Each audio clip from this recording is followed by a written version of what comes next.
I'm Ashley Malik, and I help midlife moms to feel amazing using nutrition and mindset strategies that give you the healthy, happy, and confident life you've been striving for. After losing 65 pounds in perimenopause, tackling gut health issues, and surviving breast cancer, I've learned that health and wellness is so much more than just gathering information. Learning to rewire your brain and your thoughts lets you take all that valuable information and put it into action so that you actually get results. Here, you'll get strategies for eating healthy food without feeling deprived, systems for making nutrition work for you and your family, and steps to rewire your brain so that you never have to rely on motivation again. If you're ready to be healthy, have more energy, and thrive in midlife, you're in the right place. This is the Family Fork Podcast. Hello there, my friend. Welcome back to the Family Fork. We are into our third episode of the Spring into Summer series, and this one is a good one. Now, if you have been thinking about adding in some more cardio so that you can try and drop some weight before the summer, I want you to think again. And if you've already started doing this, you might have found that it's actually not working, right? It's because more cardio is not the right approach for you. There are so many other things that you can be doing with your fitness that are going to get you much closer to your goals and to the way that you want to feel this summer. Things that do not revolve around endless treadmill sessions or a bunch of Zumba classes, which those can be fun, I agree. But in this series, we are talking all about how you can spring into summer so that you can truly have the summer of your dreams. You can feel amazing and have energy to do all the things that you want. Those pickleball tournaments, going to the lake with your family, biking, vacation, whatever you want your summer to look like. In the first episode of this series, we talked about the huge importance of managing your mindset and really thinking differently about your health and wellness journey in order to feel the way that you want this summer. Then in the second episode, we talked about how anti-inflammatory nutrition is one of the key ways that you can have the energy that you want this summer and really continue to feel amazing beyond the summer months and many, many years down the road. That should be the goal, right? So in this episode, we are diving into why cardio actually makes it harder for you to lose weight. And I get it. It sounds kind of counterintuitive because if you're like me and you grew up in the 80s and the 90s, you remember how important cardio used to be. Remember those Jane Fonda workouts or hours on the stair stepper, sweating it out in aerobics? That was the formula. You want to lose weight? Do more cardio. You want to tone up for the summer? More cardio. The answer was always more cardio. But in midlife, where you are right now, that kind of cardio workout is actually counterproductive to what you're trying to achieve. And I know this is hard to wrap your brain around. It was really hard for me to wrap my brain around it too. Because right now, you're thinking that you're doing all of the right things. You are constantly checking the calorie burn on your smartwatch. You're adding steps. You're trying to get to like 10 or 12,000 steps every day. You're signing up for spin classes or hitting the elliptical, and you truly believe that if you burn enough calories with cardio in a day, you will eventually lose weight. It makes logical sense, right? If you burn more calories than you consume, the weight will come off. But the game changes in midlife, and you need a completely different strategy around your fitness in order to see the results that you're looking for. So let me explain what's actually happening inside your body when you do too much cardio in this phase of life. When you really ramp up that cardio, your cortisol, it increases. Cortisol is your stress hormone, and that increased cortisol drives inflammation. Now, if you remember, we talked about this in the last episode. Your body is already fighting inflammation and it is working overtime just to keep up. So if you're increasing cortisol through lots of cardio, you're just adding to that inflammation. You're making it harder for your body to do its job, not easier. Plus, without that really protective estrogen that you had before perimenopause, it makes it even harder for your body to regulate your cortisol and to reduce that inflammation. You've noticed this, I'm sure. Your body does not bounce back the way that it used to. And this doesn't necessarily apply to only high intensity exercise. Maybe you are the type of person who is working out, but all you're doing is cardio. Maybe you're just running or doing a Zumba class or some sort of like online cardio workout. Maybe you really love your Peloton and you're on it a couple of days a week. If this is all that you're doing, you are not going to see very much change in your physique or your weight if you're in midlife. And you might even find that you're working harder than ever, but seeing fewer results than ever. That is super frustrating, right? So, what's the secret? The secret is in increasing your lean muscle mass. Now, you probably know by now that as you get older, just naturally in aging, you are losing muscle mass. It starts happening in your 30s and it accelerates as you move through perimenopause and into menopause. Some research actually suggests that women can lose up to 3 to 5% of their muscle mass per decade after the age of 30. And that rate, it speeds up after menopause. But here's what's important to understand. Muscle mass is a driver of a healthy metabolism. If you're losing muscle, you need to do something to replace what you're losing. Plus, you need to continue to build more muscle. So, in short, less muscle means you have a slower metabolism. That makes sense, right? And add to that the hormonal shifts of midlife, it leads you to gaining weight and struggling to lose weight. And even when you feel like you're doing everything right, even when you're eating well and moving your body and doing all the things you've been told to do. So, if you want those sleek toned arms so that you can wear tank tops this summer, or you want defined legs so that you can comfortably wear those shorts while you're on vacation, or if you just want to feel strong and capable in your body, here's what you need to do.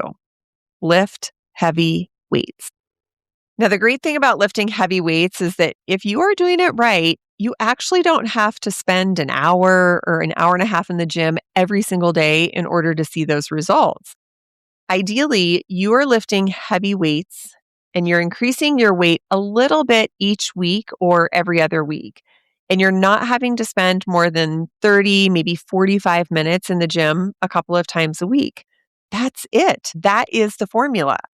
No more 2-hour gym sessions, no more feeling like you have to spend your entire Saturday morning on a treadmill, and no more ignoring workouts because you don't have the time. It's just focused, intentional strength training a few times a week. Now, if you are unsure of where to get started, I want you to check the show notes. I've linked to my favorite fitness library for lifting weights, and I'm happy to guide you into a particular program that will really help you to see some muscle definition in a really short period of time. Now, I know what you might be thinking. Often, students come to me concerned about picking up the heavier weights because it's new to them and they don't want to get injured. And I completely understand this. The last thing you want is to hurt yourself and to set back any progress that you might make. But I also know that your body is capable of more than you recognize. Think about the last time you carried in that giant box of groceries from Costco, or you carried all of the heavy trash to the curb, or you did some yard work and had to carry the large, huge, heavy bags that were full of the lawn clippings, or maybe you picked up a piece of heavy furniture. You see what I mean? You're stronger than you think. Your body already does heavy lifting in everyday life. This is what I like to call functional fitness. We just need to channel that into very intentional strength training. So here's what I want you to try. Pick up the heaviest weight that you feel comfortable with and see how many reps you can do with it. And then next time, I don't want you to increase the reps. I want you to increase the weight. Pick up an even heavier weight and then see how many reps you can get through. The goal here is to keep increasing the weight, not necessarily increasing the reps. You're continuing to build muscle because you're adding more weight each time. This approach is what's called progressive overload, and it's how your muscles grow and get stronger. What you're going to find is that you don't need to completely exhaust yourself every single time you go to work out. Your exercise, it should not feel like a punishment, and it shouldn't leave you so sore that you can't walk the next day. You should be able to walk away from the gym feeling like you really worked a particular muscle group and really excited to start seeing definition in your arms and your legs, your glutes, your abs. You should feel proud and accomplished, not destroyed. Plus, the more muscle that you add, the faster your metabolism becomes. It's the thermogenic effect of muscle. You actually burn calories while you're resting when you have more muscle. So this is opposite of what cardio does. Cardio burns calories right there in the moment while you're doing it. But the minute you step off the treadmill, that calorie burn, it stops. But muscle, it burns calories all the time, even when you're sitting there on the couch. Isn't that great?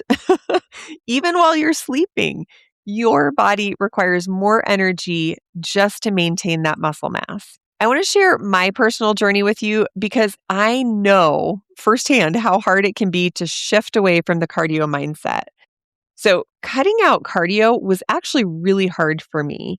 Up until even just last year, I always really felt like I needed that extra cardio, even though I was lifting heavy weights. And I also felt like I needed the cardio to burn more calories. I just couldn't let go of that belief. It was so ingrained in me from decades of really believing that cardio was the answer. Then, after my first breast cancer surgery, I was not able to do any sort of jumping or active style cardio. Obviously, my body just couldn't handle it during recovery. So I started playing around with the heavy weights.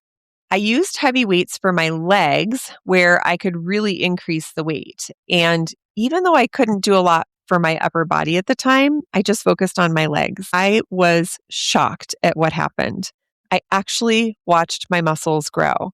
My legs, they became more lean. And I started seeing definition in my legs that I swear to you, I had never seen before. And I realized that I was actually getting all of the changes that I had wanted all along. And the only way that I got there is because I was actually physically forced to stop cardio. And I could only resort to lifting the heavier weights on my lower body. Over time, I actually stopped checking how many calories I had burned on my smartwatch. That number, it just stopped mattering to me. And I started using measurements and my weekly progress photos as the only indicators of whether or not my weightlifting was doing the right job for me and the body that I was looking for. The scale, it also became way less important. The way my clothes fit, that became more important. The way I felt in my body, that was the real measure of success. So believe me, I get it. It can be really difficult to switch your mindset and understand that cardio is not really going to be the solution for you. Now, I do want to add some nuance here. Cardio is very helpful for your cardiovascular health. Your heart is a muscle and it needs to be worked. And some jumping is good for your bones. I want you to go check out Dr. Fonda Wright. She talks a lot about how important jumping is to bone density, and that applies specifically to women in midlife. So I am not saying never do cardio again. A walk is great. A hike is great. Some kind of movement that gets your heart rate up, that's good for you. But week to week, strength training and lifting heavier than you think you can, that is going to be the way that will allow you to start working out now and start getting the body that you really want. That will help you to feel the way that you want come summertime. So here's what I want you to take away from this episode. Stop relying on cardio to burn calories.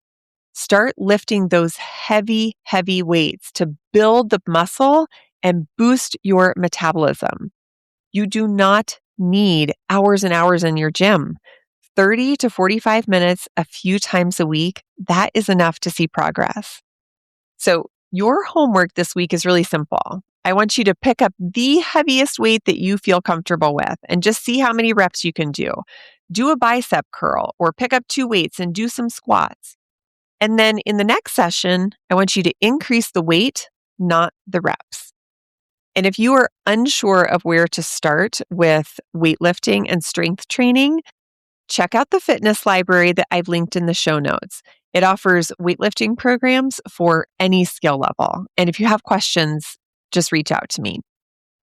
Now, if you have been listening to this series and you're really implementing some of these things, but you still find that you're struggling to get in the right mindset or to eat the right foods, I want to encourage you to schedule a call with me. It's totally free, and I can actually help build a plan that makes more sense for what your goals are and what you're actually trying to achieve. That plan might include becoming a student in the perimenopause weight loss method, which is a very structured 8-week program that not only helps you get in the right frame of mind, but it also helps you learn how to eat and how to move your body in a way that is really actually going to help you get the results that you are looking for in the long term. If you're interested in booking a call, you can find the link in the show notes. Now, coming up next week is our final episode in this series, and we are going to talk all about what to do when the motivation fades, because guess what? It will. And following along with the same framework that I use inside the perimenopause weight loss method, we're going to talk about how to maintain your results and what it is that separates the women who get results from the women who keep yo-yoing back and forth between building habits and losing habits. I promise you, it'll be a great episode, and I can't wait to see you there. Thanks for listening to the Family Fork podcast. I hope today left you inspired and equipped with something tangible that you can put into action today. Remember, success is so much more than just gathering information. You have to put it into action. If this episode resonated with you, here's how you can help the show reach even more midlife moms. Hit follow, share it with a friend who's struggling in midlife too, and if you're feeling generous, leave us a review. Your thoughtful review helps other listeners discover these conversations when they need them the most. This show has become even more than I could have imagined, and it's because of loyal listeners like you who show up and share. You are helping to build this community and movement that will inspire midlife moms for years to come. For show notes, links, and resources, head to ashleymalik.com/podcast. Keep striving for the healthy, energized life that you deserve.